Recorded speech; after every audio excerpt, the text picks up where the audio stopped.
Some of the most popular lenses on the market are 50mm lenses. It's largely down, I think, to the fact that they're so cheap and they offer really good image quality for a very low price. The lens I want to look at today is the 50mm 1.4. It's the step up above the 1.8, not necessarily in terms of image quality, but in terms of build quality and sort of the performance of the autofocus and things like that, but I'll get into those. When you're buying a lens, there are a few things to take into consideration, and for me at least, build quality was one of the main ones with this lens. When I first bought this lens, I'd just bought my 5D Mark III, and I was really looking for something that suited the 5D Mark III a little bit better than my 50mm 1.8 did.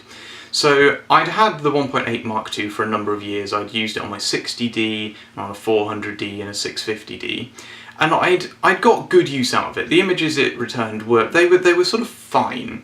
They were never going to be brilliant. The autofocus, for instance, in that lens was inaccurate. I think, to be perfectly honest, my particular model had issues. I think the autofocus motors were slightly worn in. Something people often don't take into account with these lenses is the little focusing scale on the top, which is actually really, really useful, particularly if you get into a habit of pre-focusing like I do. I'll twist the manual focus ring just sort of to what I think might be right for the subject, and then use the autofocus just to sort of get it pin sharp. It's actually quite useful because it means that your lens isn't having to hunt through its entire focus range to get to the right point, and actually it can help the lens get sharper results from time to time. Like I said, the build quality of this lens is actually very good. In terms of sort of comparing it to the 1.8 Mark II, which is what I had before, I would say it's closer to an L lens than it is to the 1.8 Mark II. The 1.8 Mark II is very, very cheap plastic, whereas this is more similar to my 70-200, which is really nice.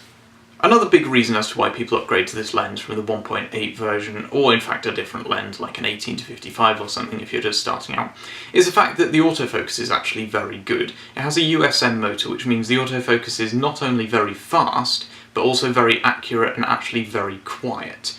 But that having been said, does autofocus noise really matter? I would say no, it probably doesn't. If you're shooting weddings and stuff, I can understand that. If you're in a quiet chapel and you need to be absolutely silent, then yeah, it makes sense. But at that point, why are you using a DSLR? Because the mirror's so loud. It's going to ruin everything anyway. But hey ho.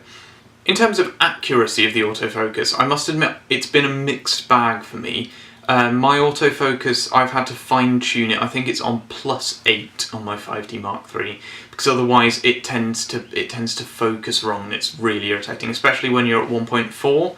It makes a big difference, and certainly moving up you do notice it as well. The speed of the autofocus is actually decent as well. It's not as fast as the 70-200, but it's faster than an STM lens, for instance.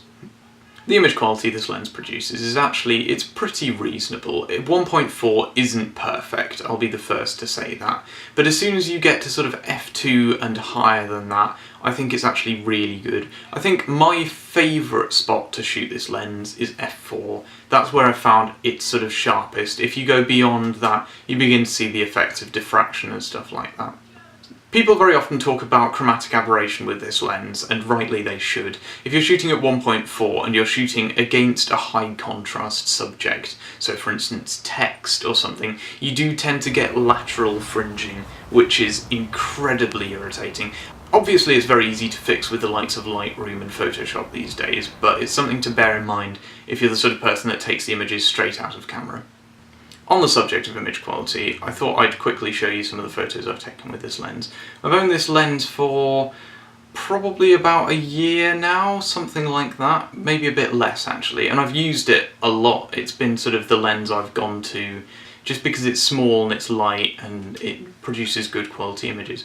Now you're going to have to take the photos with a pinch of salt, of course, because this is YouTube, the images are compressed anyway, and I've done some editing. Now, something that people always get irritated with on reviews is people editing in a particular style, but I think you can get a feel for what I do with the lens at any rate. I tend to apply some grain to photos just because it's an effect I quite like, but I haven't done any sharpening to the photos at all, so what you see is what you get.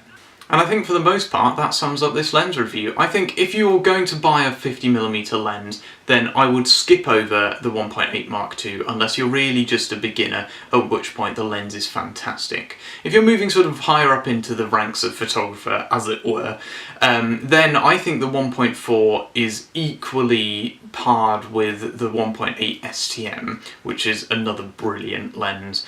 But I think the 1.4 offers certain little advantages, for instance the focusing window, the USM motor, and I think having 1.4 is still really useful in this day and age, even if it's not a necessity.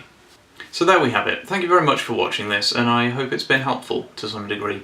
I'll put my Instagram at the end of the video and you can follow me there and see what I get up to, and yeah, I think that's it. Look out for some more reviews, go check out, well, some of the other stuff on my channel if you feel like it. Solid.